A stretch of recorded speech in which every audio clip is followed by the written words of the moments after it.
आनंद कथा सुना रहे थे। महाभारत का युद्ध चल रहा था।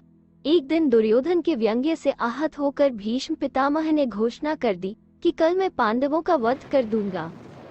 बात पांडवों के कानों तक पहुंची। सुनकर उनके शिविर में बेचैनी बढ़ गई। भीष्म की क्षमता के बारे में सभी को पता था, इसीलिए सभी बहुत परेशान हो गए। तब श्री कृष्ण द्रौपदी को लेकर सीधे भीष्म पितामह के शिविर में गए। शिविर के बाहर पहुंचकर उन्होंने द्रौपदी से कहा कि जाओ, अंदर जाकर पितामह को प्रणाम कराओ।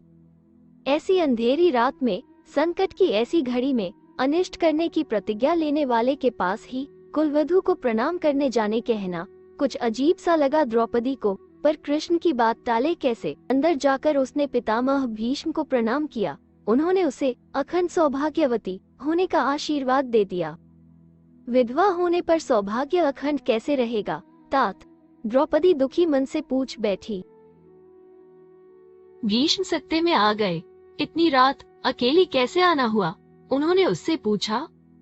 अकेली नहीं आई, द्रौपदी ने जवाब दिया। श्री कृष्ण के साथ आई हूँ। वे कक्ष के बाहर खड़े हैं। उन्होंने ही मुझे इतनी रात आपको जगाकर प्रणाम कहने भेजा है। भीष्म के माथे पर बल पड़े, फिर मिट गए। वे सब समझ गए कि कौन उन्हें इतनी रात जगाने आया है और क्यों। केशव की चतुरता पर वे बरबस मुस्कुरा उठे। बोले, अच्छा अच्छा, अब रात बहुत हो गई। अपने शिविर लौट जाओ और कृष्ण से कहना कि मेरे वचन को मेरे ही वचन से कटवाने का काम सिर्फ वो ही कर सकते थे।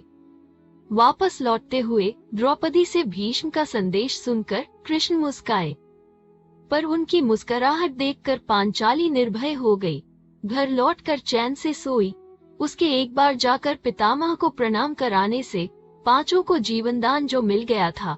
अगर द्रौपदी प्रतिदिन भीष्म, धृतराष्ट्र, द्रोणाचार्य आदि को प्रणाम करती होती, आनंद ने सबक आगे बढ़ाया और दुर्योधन, दुशासन आदि की पत्नियां भी पांडवों को प्रणाम करती होती, तो शायद युद्ध की नौबत ही न आती। बड़ों के दिए आशीर्वाद कवच की तरह काम करते हैं। उनको कोई अस्त्र शस्त्र भेद नहीं सकता। सभी इस संस्कृति का नियमबद्ध पालन करें तो घर स्वर्ग बन जाए। अगर आपको वीडियो अच्छी लगी हो तो वीडियो को लाइक करें, अपने दोस्तों के साथ शेयर करें और चैनल को सब्सक्राइब भी जरूर करें। धन्यवाद।